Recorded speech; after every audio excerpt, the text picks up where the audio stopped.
Daniel Herrero. Alors il faut savoir que cet ancien rugbyman est devenu un intellectuel reconnu.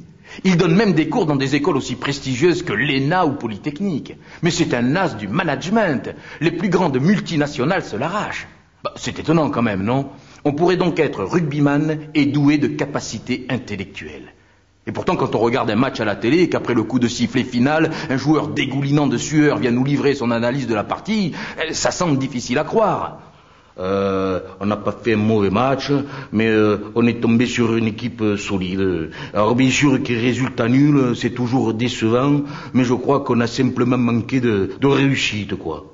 Et pourtant, oui, derrière ces propos d'une banalité affligeante peut se cacher un esprit capable de réflexion. Et Daniel Herrero n'est pas le seul à en faire la preuve.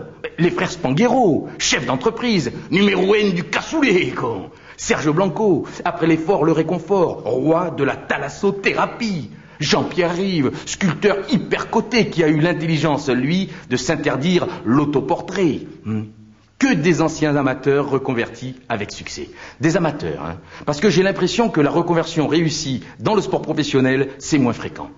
Regardez, même le rugby, bien sûr. Hein. Depuis que c'est pro, ça se gâte. Moscato fait le guignol en uniforme, quitte à sacrifier son amour-propre sur l'autel de la télé-réalité, et les champions parisiens s'autoproclament dieu du stade simplement parce qu'ils s'affichent le cul à l'air dans des calendriers. Herrero, réveille-toi, ils sont devenus fous. Réaction, alors ils sont devenus fous ou pas? Ils sont en train d'évoluer, parfois les évolutions peuvent être des régressions, ou dans des évolutions il y a des suspicions. Le rugby par nature, et je suis très sensible finalement à l'approche, ça paraît rustique, c'est un jeu rude et qui a généré le combat, l'affrontement, la fusion du groupe et le tas, et puis à la sortie, les hommes étaient des amateurs, en d'autres termes, ils aimaient ça, et puis à côté ils avaient leur vie, leur insertion. Plus tard, ce jeu a un peu évolué, aujourd'hui il est professionnel, la fusion entre le jeu et le travail, il y a un prix à payer, hein. On fait plus que ça, quand on fait plus que ça on s'enferme.